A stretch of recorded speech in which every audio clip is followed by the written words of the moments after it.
કેમ છો મારા વાલા મિત્રો? આજે હું તમારી સમક્ષ કીર્તિભાઈ, રવિવારનો દિવસ છે આજે અને તારીખ 10/3/2024. આજે આપણે સ્પેશિયલ ટોપિક વિશે ડિસ્કસ કરવાનું છે, જેનું નામ છે investor education seminar for share market. ઇન્વેસ્ટરને કેવી રીતે ખબર પડે કે ભાઈ મારે શેર માર્કેટમાં કેવી રીતે રોકાણ કરવું? મારા અમુક સબસ્ક્રાઈબર મિત્રો પૂછતા હોય છે કે તમે આ જે બોલો છો પણ મારે આમાં રોકાણ કરવું હોય તો કઈ રીતે કરવાનું? અમુકને એવા પ્રશ્નો મગજમાં ઉદ્ભવતા હોય છે. તો આજે આપણે ચર્ચા કરીશું. આવા રોજ દર રવિવારે આપણે સેમિનાર રાખીશું. એની અંદર ઇન્વેસ્ટરને એજ્યુકેશન મળી રહે એ રીતનો આપણે એક સેમિનાર રાખી અને દર રવિવારે આપણે આના વિશે આપણે ચર્ચા કરવાની રહેશે. હવે મિત્રો, હું તમને વાત કરું તો કોઈ પણ માણસ જે નોકરી કરતો હોય, ધંધો કરતો હોય, તો એને શું થતું હોય કે ભાઈ 5,000, 10,000, 15,000 આવી રીતે કોઈ બચત થતી હોય છે દર મહિનાની અંદર. સપોઝ કે કોઈને 2,000 બચે, કોઈને 4,000 બચે, કોઈને 5,000 બચે, તો એ માણસ શું વિચારે કે હું આ પૈસાને ક્યાંક રોકું તો જેથી કરીને એનું વ્યાજ મને મળે, એનું વળતર મને મળે. તો એ ઇન્વેસ્ટર શું વિચારશે? તો ઇન્વેસ્ટર પહેલા તો બેંક એફડી વિચારશે કે ભાઈ બેંકમાં હું એફડી કરું તો મને 7% વર્ષે રિટર્ન મળે, અથવા તો સેવિંગમાં પડી રહેવા દઉં તો 3% કે 4% જે ચાલતું હોય છે યરલી એ રિટર્ન એનું મળે. પછી બીજું એવું વિચારે કે એ ઉપાડી અને કોઈને વ્યાજે આપું તો 1% વ્યાજ મહિને મળે. પણ તમે તો જાણો છો અત્યારે કન્ડિશન કેવી ચાલી રહી છે. કોઈ માણસ ઉપર ભરોસો કરવો એ ખૂબ જ અઘરી વસ્તુ થઈ ગઈ છે અને એમાં પણ પૈસાનો મામલો આવે ત્યારે એ માણસ ગમે ત્યારે પણ બોર્ડ બોલતો હોય છે. એટલે નોર્મલી શું વિચારે ઇન્વેસ્ટર કે ભાઈ હવે આ પૈસા હું કોઈને આપું તો એ મને 1.5% વ્યાજ આપે, કોઈ 2% વ્યાજ આપે. પણ એમાં તમારી મૂડીનું રિસ્ક કેટલું બધું, જોખમ કેટલું બધું કે મૂડી એ પાછી આપશે કે કેમ. પહેલા તો 2-3 મહિના તમને રેગ્યુલર વ્યાજ આપે, પછી તો એ રાજા થઈ જતું હોય છે.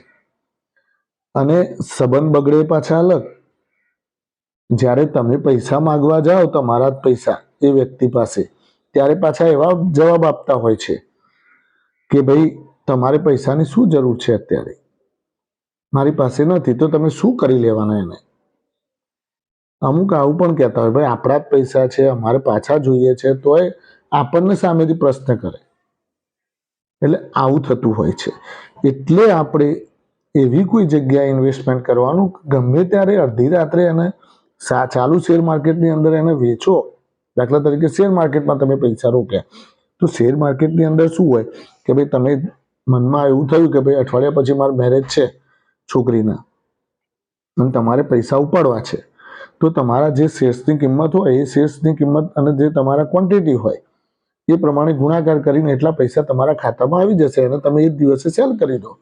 બીજા કે ત્રીજા દિવસે તમારા પૈસા તમે તમારા ખાતામાં લઈ શકો છો. એટલે અલગ અલગ સ્ત્રોત દ્વારા માણસ વિચારતો હોય છે કે હું ક્યાં ઇન્વેસ્ટ કરું પૈસા, અને સેફ અને સારું રિટર્ન અને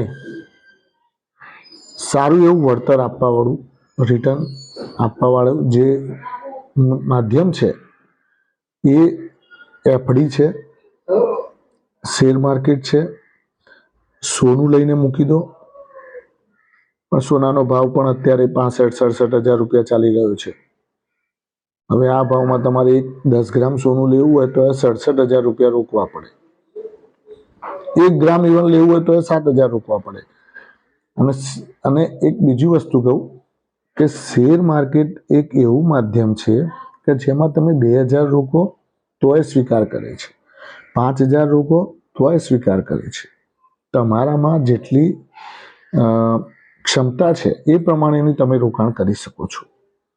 એટલે મારા મિત્રો, હું આ ઇન્વેસ્ટર એજ્યુકેશન સેમિનારના માધ્યમ દ્વારા એ સમજાવવા તમને માગું છું કે તમારી પાસે જે મહામૂડીની જે બચત છે, એ બચત એ તમે કોઈ એવી જગ્યાએ, સારી જગ્યાએ અને સારા માર્ગદર્શન હેઠળ રોકાણ કરો, જેથી કરીને તમે તમારા બાળકના મેરેજ વખતે કે તમારે ક્યારેક ક્યાંક મકાન લેવું હોય, કોઈ ઇન્વેસ્ટમેન્ટ કરવું હોય, દુકાન લેવી હોય, તો એમાં તમે રોકાણ કરી શકો છો.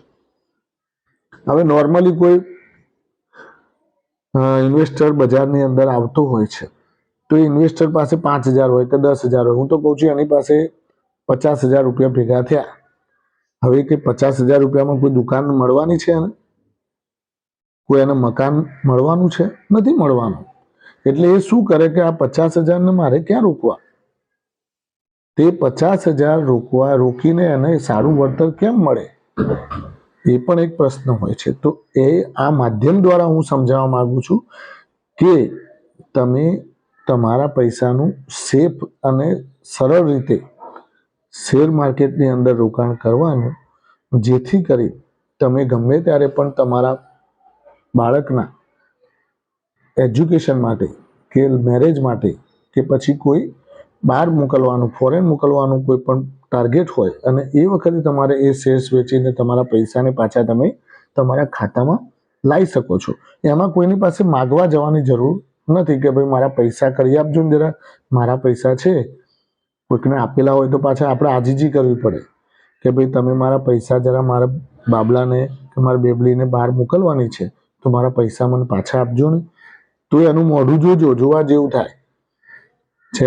જો તમે પૈસા એની જોડે માગ્યા તો સમજી લો કે એ તમારી સામે મોઢું જે કરે ને, એ જોવા જેવું મોઢું હોય ભાઈ. એટલે આવું છે. પૈસા લેવા આવે ત્યારે ગોળ ગોળ કરી નાખે તમને, અને તમે જ્યારે તમારા આપેલા પૈસા પાછા માગો ત્યારે એનું મોઢું આખું ચલચિત્ર જ અલગ હોય. એટલે હંમેશા આપણા પૈસા એવી જગ્યાએ રોકો કે કોઈને વચ્ચે રાખવાના જ નહીં, ડાયરેક્ટ ઇન્વેસ્ટ કરો. અને એક મ્યુચ્યુઅલ ફંડમાં પણ રોકાણ કરી અને તમે તમારા પૈસાને સેફ રાખી શકો છો.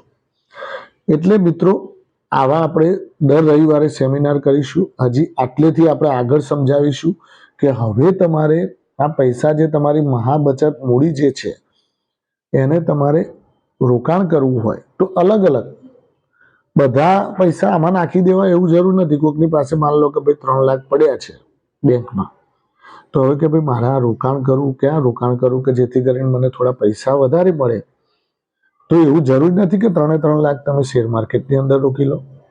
તમે એના 4 ભાગ કરી નાખો.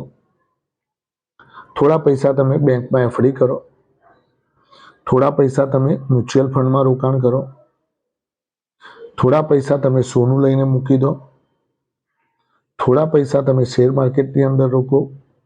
એટલે શું થાય કે બધામાં અલગ અલગ ઇન્વેસ્ટમેન્ટ થાય. ક્યારેક આમાં તેજી હોય, ક્યારેક આમાં હોય, ક્યારેક આમાં વ્યાજદર ઊંચો હોય તો આમાં નફો મળે. એટલે ઇન્વેસ્ટરનું હિત જળવાઈ રહે. ઇન્વેસ્ટરનું હિત જળવાઈ રહે એના માટે જ આપણે અહીંયા દર વિડીયોની અંદર, અને મારા સબસ્ક્રાઈબર મિત્રોને હું ખાસ વિનંતી કરું કે આ જે સેમિનાર છે એ તમારા ફ્રેન્ડ સર્કલમાં પણ શેર કરજો, જેથી કરીને કોઈ તમારો મિત્ર જે નવું ઇન્વેસ્ટમેન્ટ કરવા માગતો હોય તો એને પણ આનું નોલેજ મળતું રહે. આ આપણો પહેલો સેમિનાર છે. હજુ આપણે આનાથી બીજા સેમિનાર્સ પણ આપણે કરવાના છે. તો મહેરબાની કરીને ચેનલને લાઈક કરજો, શેર કરજો અને સબસ્ક્રાઈબ કરજો. Thank you very much.